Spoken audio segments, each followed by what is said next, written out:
Donc, je vais vous présenter les deux versions de correction.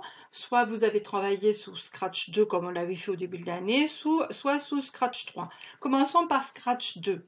Donc, nous allons installer un nouveau lutin. Il s'agit de lutin main. Donc, les voilà, les mains. Elles sont trop grandes, donc on va s'occuper de l'apparence.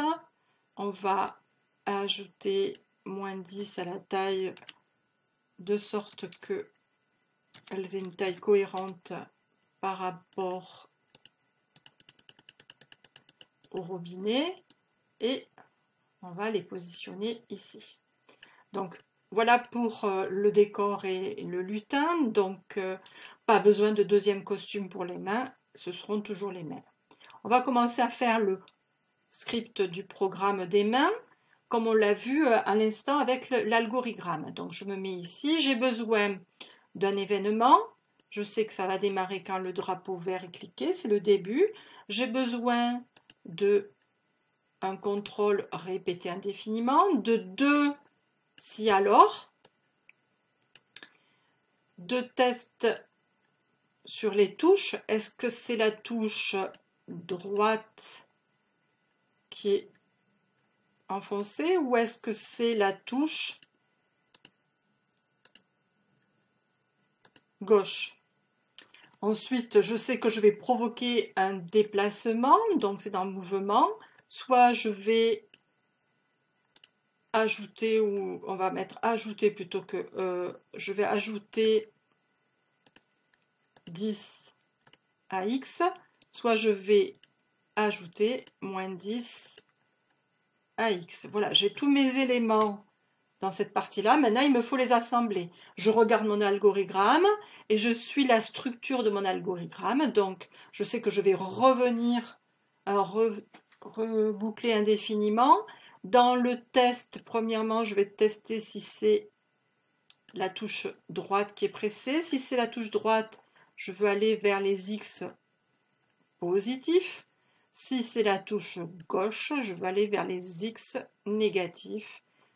Et j'inclus tout ça dans ma boucle. Je vais tester juste le déplacement. Pour l'instant, je n'ai pas modifié l'affichage du robinet, donc on ne s'en préoccupe pas, il ne va rien se passer du côté du robinet. J'appuie sur la touche droite, la touche gauche, de nouveau la droite, un peu la gauche. J'ai la gestion de mon déplacement, comme vous aviez la gestion du robot en début d'année. Je vais maintenant m'occuper de modifier le programme du robinet. Nous avions testé le X de la souris. Maintenant, ce n'est pas le X de la souris que nous voulons récupérer et tester, c'est la position en X des mains. On pourrait ici avoir plusieurs solutions. Nous, c'est l'abscisse X, le X des mains que nous voulons tester une fois et une deuxième fois à la place de la souris. Donc, cette souris, j'en ai plus besoin. On prend l'habitude de ne rien laisser dans la zone de programme pour ne pas avoir d'interférence. Je vais tester. Alors, dans un premier temps, je vais d'abord écarter mes mains. Voilà. Elles sont à l'extérieur. Le robinet semble être éteint, ne pas couler. Je m'approche, je passe. Alors évidemment, c'est l'axe des mains. Je passe sous le robinet, les mains, le robinet coule. Je suis à l'extérieur, ça s'arrête. Je repasse dans l'autre sens. Le fonctionnement est bien celui qui était attendu.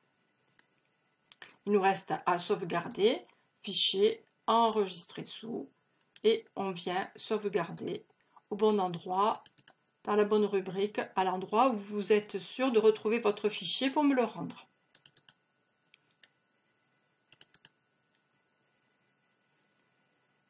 On l'appelle correction, là je l'appelais corriger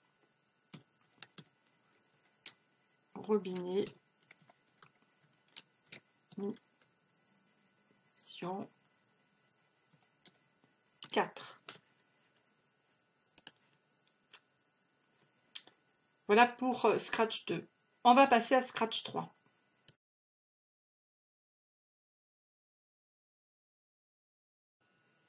Sur la version Scratch 3, on va avoir quelques variantes et on aura besoin d'adapter un petit peu le programme puisqu'il y a quelques fonctionnalités qui sont un petit peu différentes. Bon, donc je vais faire mon projet de mission 4.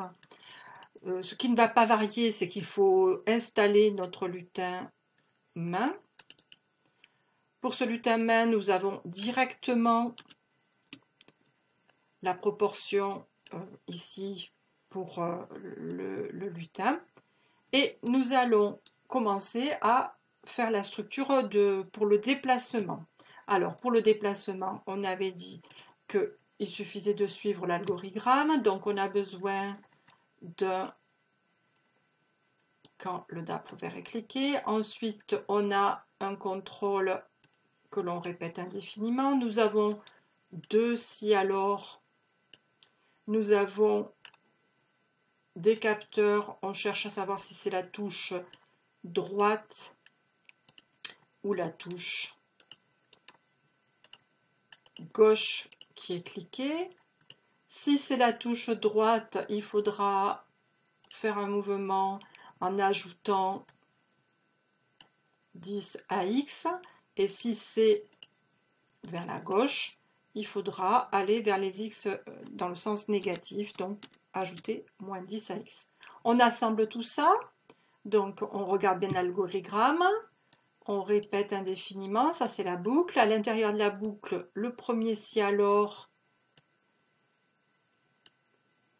pour aller à droite, le si alors pour aller à gauche, on les inclut à l'intérieur du répété indéfiniment. On va tester cette première partie. Pour l'instant, on ne regarde pas le robinet, on regarde simplement si on est capable de faire aller les mains de gauche à droite et de droite à gauche en les commandant par les flèches du clavier. Donc je regarde un petit peu ce qui se passe. Je viens ici, j'appuie sur la touche droite, mes mains vont à droite. J'appuie sur la touche gauche, mes mains vont à gauche. Ce qui va changer, c'est qu'on va garder en mémoire la position des mains. Donc on va créer une variable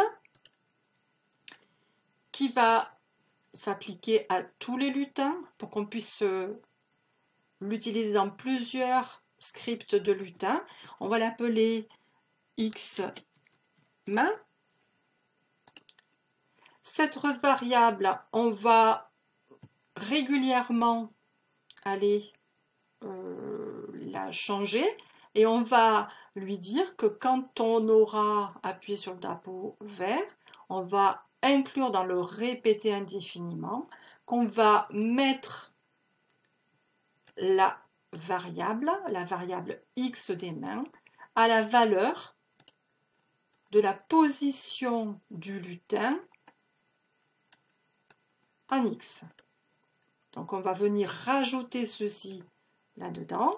On voit bien que comme on va passer régulièrement là-dessus, eh bien, on va changer la valeur ici qui va s'afficher. Regardez ici, on est à moins 180. On va tester cette partie du programme. On ne regarde toujours pas l'image du robinet puisqu'on n'a pas changé le programme de tout à l'heure. On va... Et vous voyez qu'à l'écran, on voit bien que le X des mains change. Le X des mains, cette abscisse X renvoie au lutin qui est sélectionné ici. Attention. Donc, à chaque instant, je vais mettre l'abscisse, c'est-à-dire la valeur en X du lutin main, à l'intérieur d'une variable. Et cette variable, je vais pouvoir l'utiliser dans le lutin robinet. Donc, cette fois-ci, je passe sur le lutin robinet. Je ne parle plus du X de souris, mais je vais utiliser la valeur X de ma variable, celle que j'ai remplie dans l'autre partie du programme. Maintenant qu'on a tout complété, on va voir ce qui se passe quand on fait bouger les mains. Donc les mains s'approchent ici, elles sont sous le robinet coule, je m'écarte, les robinets s'arrêtent, je reviens, le robinet coule, il s'arrête. Voilà comment on peut gérer le déplacement des mains par l'intermédiaire d'une variable. Il faudra évidemment sauvegarder le fichier. On va le mettre à un endroit où on est capable de le retrouver. C'est la mission 4 avec votre nom pour pouvoir le rendre au professeur.